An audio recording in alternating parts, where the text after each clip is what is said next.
semuanya sehat-sehat selalu ya. Ya, di saat kondisi seperti ini kita harus tetap menjaga kondisi tubuh. Ya, betul sekali. Kami adalah tim dari Politeknik Nasional Denpasar. Kita akan mewawancarai pekerjaan atau bidang keahlian kita masing-masing. Nama saya Dila dan teman saya. Saya Asa.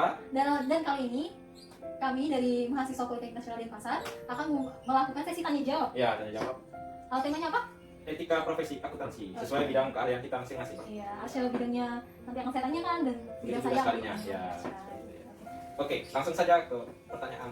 Ya, Nah, jadi selanjutnya saya akan mewawancarai teman saya Asa. Saya adalah seorang admin yang Ya. bekerja di bidang rental mobil, bukan? Ya, betul. Itu di mana kira-kira alamatnya?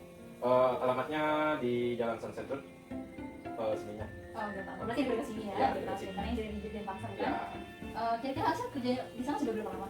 sudah sekitar 1 tahun. Sudah sekitar Ya, tahun. setahun lebih lah kerja di sana.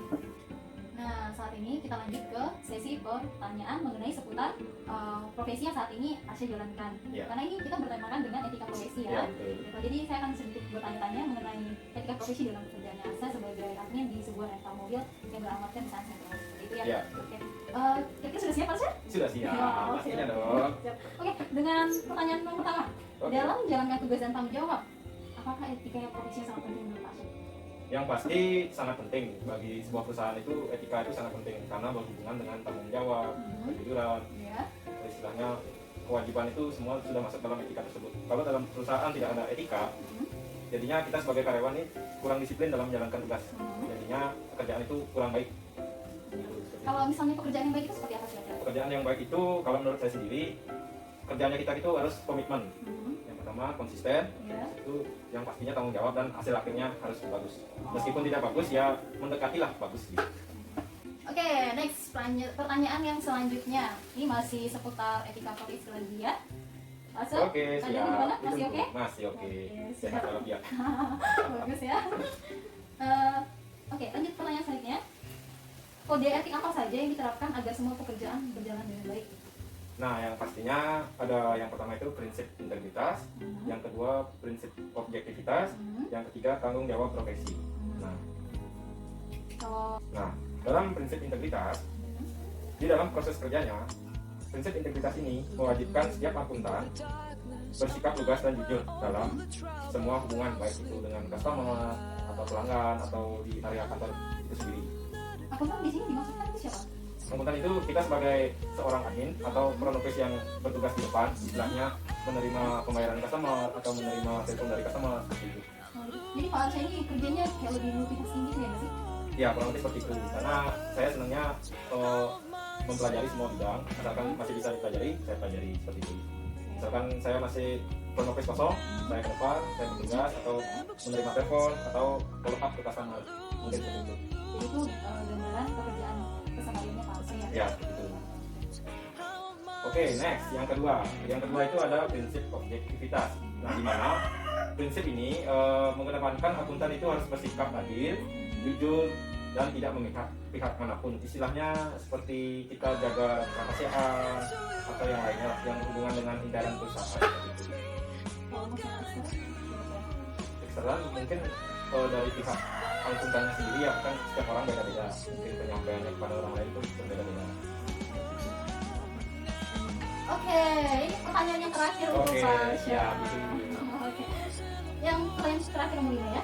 Oke. Hal apa saja yang Anda lakukan agar pegawai lapangan tetap berkomitmen dalam bekerja? Nah, sepastinya yang pertama, kalau karyawan itu kan berhubungan dengan gaji. Kita bicarakan dulu gajinya berapa. Istilahnya kita memberikan gaji yang terbaik lah, sesuai dengan kemampuan atau keahlian Iya. para karyawan. Sesuai kinerjanya Ya, juga kan? sesuai kinerjanya. Makanya minta gaji tinggi kan kinerjanya Ya, bagus ya? yang bagus kan rugi. Iya. Ini perusahaannya rugi doang. Ya, sudah.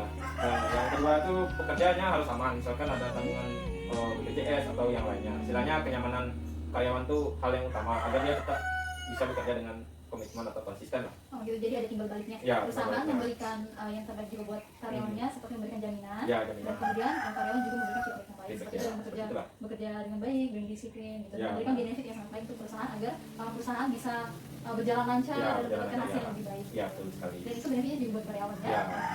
Kemudian apa lagi kira-kira Pak Asyaf? Yang pastinya kembali ke pimpinannya. Kalau pemimpinnya baik, pasti karyawannya itu tidak ada komplain. Pasti istilahnya dia pasti bertanggung jawab. kita juga sebagai pimpinan harus komitmen juga sama karyawan.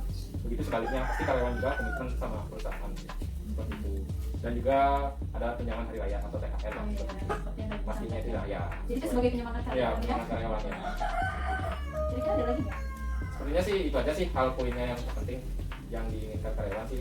Istilahnya kenyamanan dia bekerja di perusahaan itu hal yang utama. Kalau dia nggak nyaman kan rugi dia kerja, pasti nggak semangat. Ya. Kira-kira apa etis kerja yang seandainya Pak Ase seorang pemimpin, apa kira-kira etis kerja yang akan Pak Ase terangkan ke karyawan? Yang terpenting itu yang pertama jujur, Kemudian, itu harus pasti jujur. Yang kedua tanggung jawab. ya, Yang tanggung jawab kita harus berkomitmen dan konsisten dalam bekerja. ya. Itu aja sih bagi saya. Ya, untuk teman-teman semua juga ya. Jadi bisa saling belajar antara Ya, satu betul. sama lain.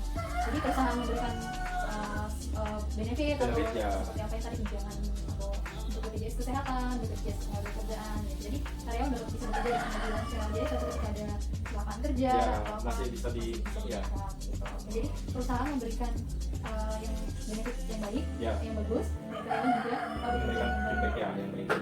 Oke, kembali bersama kita lagi. Di sesi selanjutnya. Ya, itu pasti. Nah, sekarang giliran saya yang memberikan beberapa pertanyaan kepada Dila. Oke, ini masih seputar sama kita. Ya, masih kita lah, karena kita membahas profesi seorang akuntan. Nah, Dila ini adalah seorang admin di sebuah perusahaan yang bergerak dalam bidang kuliner ya. Nah, kira-kira nama perusahaannya itu apa, Dila? Rahasia kali ya. Wah, ya, oke. Tapi ini di bidang kuliner dan sebuah restoran. Oh, yang sebuah berdiri restoran. tepatnya. Oh, iya. Kira-kira tempatnya di mana nih? Siapa tahu mungkin ada orang Oh, yang mungkin teman-teman pada mau ini ya. Ya, datang kepo ke- istilahnya. Oke. Jadi restorannya itu di Canggu. ya. Jadi kita lebih ke makanannya, lebih ke western gitu, hamburger. Wah, enak sekali. Pasti boleh datang ke sana nih. Ya, Nanti oke. kasih diskon gitu kan. Ya, oke. Harga teman, harga teman. Ah, teman ya, siap.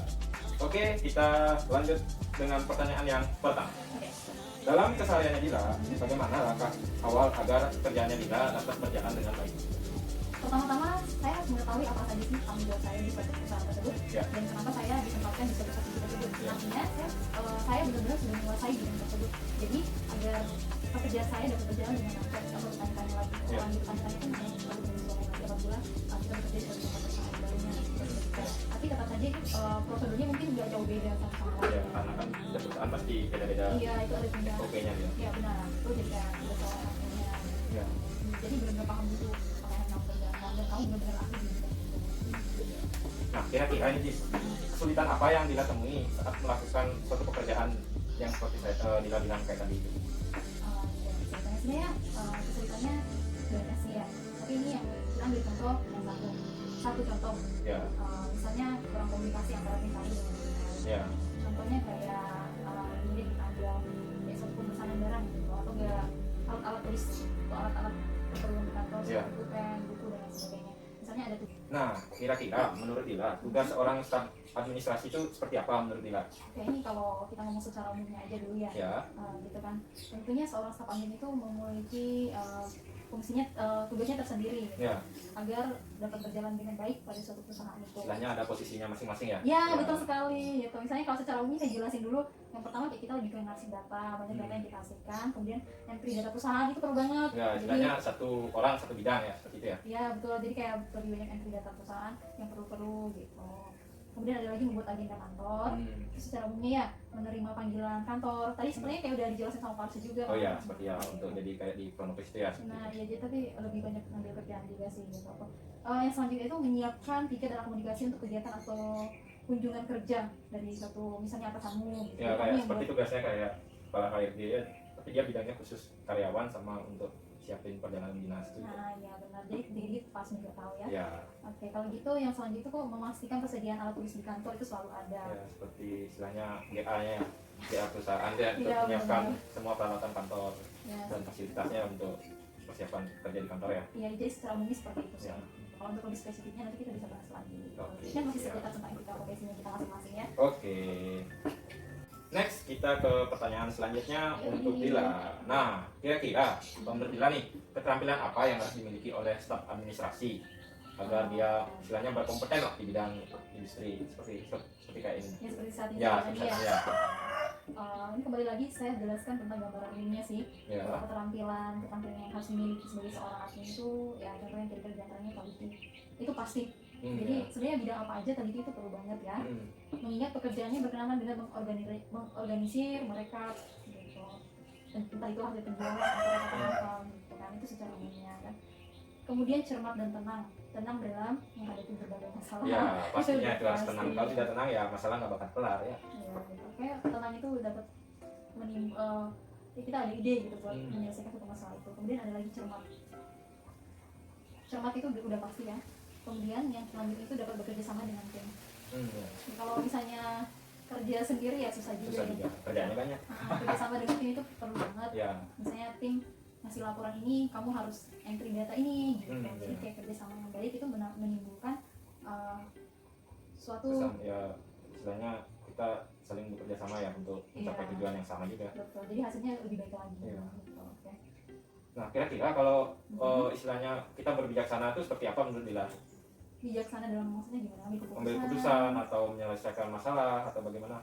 Dalam yang istilahnya yang masalah yang Dila alami dalam kesehariannya ya.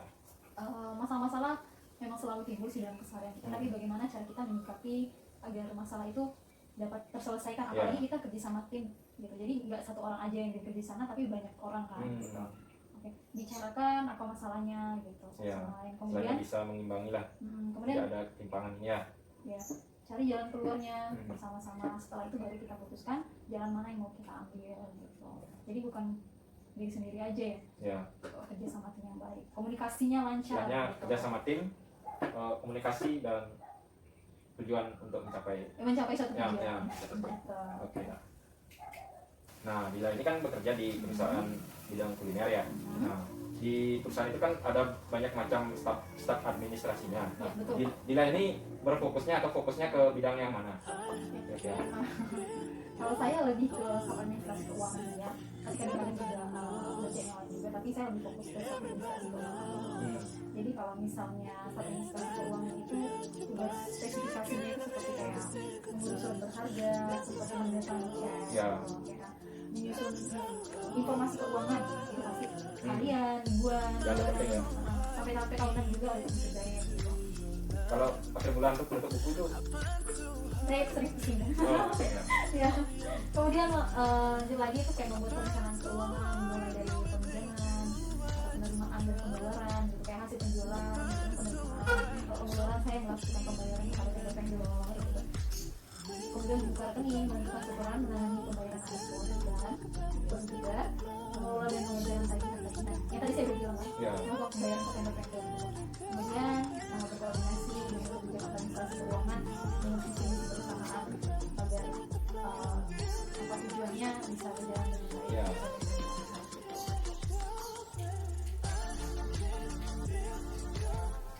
Nah, itu tadi sesi tanya jawab saya sama Dila. Terakhir ya, kira-kira nih Dila ada motivasi nggak untuk dari perusahaan antara karyawan sama perusahaan yang maksudnya antara agar perusahaan dan karyawan itu? Ya, motivasinya Dila istilahnya biar kerja semangat. Ini saya ada sedikit kutipan, jadi bisa sudah buat perusahaan karyawan.